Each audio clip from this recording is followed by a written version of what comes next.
అందరికీ వందనాలు. దేవుని నామన స్తోత్రాలండి. బాగున్నారు అందరూ? దేవుని కృప వల్ల మేము బాగానే ఉన్నామండి. కొద్ది వాక్యాన్ని చదువుకుందాం. పరిశుద్ధ గ్రంథంలో నుంచి ఒక వాక్యాన్ని ధ్యానిద్దాం. మరి కీర్తనలు 3వ కీర్తనలో చక్కగా దావీదు మాట్లాడుతున్న మాట ఏంటంటే, ఆయన మరి కృంగిపోయి ఉన్నాడండి. ఒక వేదన చెందుతూ ఉన్నాడు. బాధల్లో, కష్టాలలో, కన్నీరులో ఉన్నాడు దావీదు.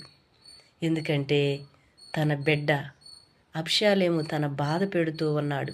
ఎవరినయ్యా అంటే తన తండ్రి దావీదుని బాధ పెడుతున్నప్పుడు ఆయన ఎవరి తట్టు చూడలేదు, కానీ ఎవరిని బాధ పెట్టే స్థితిలో లేడు. కానీ దావీదు ఆయన దేవుని సన్నిధానంలో ప్రార్థన చేస్తూ ఉన్నాడు.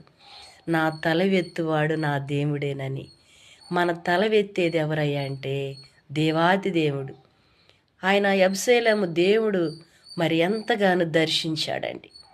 దర్శించి అబ్షాలోముని ఏం చేశాడంటే, మరి దావీదుకి శత్రువుగా ఉన్నప్పుడు కూడా మరి ఆ శత్రువును కూడా లేకుండా మరి దేవుడు ఎంతగానో దావీదుకి నెమ్మది కలుగు చేసిన దేవుడండి.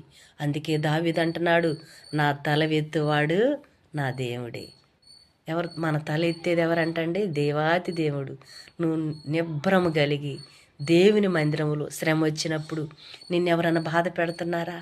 నేను కృంగదీస్తున్నారా? నీ అవమానపరుస్తున్నారా? ఎవరి తట్టు చూడాల్సిన అవసరం లేదు. కానీ ఆయన పాదాలు పట్టుకొని, ప్రభువా అయ్యా నా బాధ తీర్చండి, నా కన్నీరు, నా నిట్టూర్పాలు చూడుతున్న దేవుడు నాయన, ఒక్కసారి నన్ను దర్శించమని నువ్వు ప్రార్థన చేస్తే ఆయన పాదాలు పట్టుకుంటే శత్రువును కూడా లేకుండా చేయగలిగిన దేవుడండి మన దేవుడు. ఆనాడు దావీదు తల ఎత్తింది ఎవరంటే దేవాతి దేవుడు. నేను వెలుగెత్తి మొరపెట్టగా యెహోవా నాకు ఉత్తరం ఇచ్చెను అంటున్నాడు. ఎవరు ఎలుగెత్తి మొరపెట్టారంట? దావీదు ఎలుగెత్తి మొరపెట్టి ప్రార్థన చేస్తూ ఉన్నాడు. నా తల వెత్తువాడు నా దేవుడే. నేను ఎలుగెత్తి యెహోవాకు మొరపెట్టగా యెహోవా నాకు ఉత్తరం ఇచ్చును అని దావీదు ధైర్యంగా చెప్పగలుగుతున్నాడు. ఎందుకంటే ప్రార్థన చేస్తూ ఉన్నాడండి. శత్రువుని దేవుడు ఏం చేశాడంటే లేకుండే నలుదిక్కులు దేవుడు ఏం చేశాడు? దావీదుకి నెమ్మదిని కలుగజేశాడు. నీకు నెమ్మది కావాలంటే ఆయన పాదాలు పట్టుకో.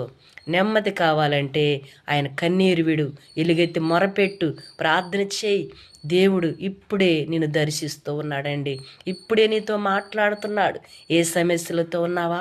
బాధలతో ఉన్నావా? దుఃఖములో ఉన్నావా? కన్నీటితో ఉన్నావా? ఎవరు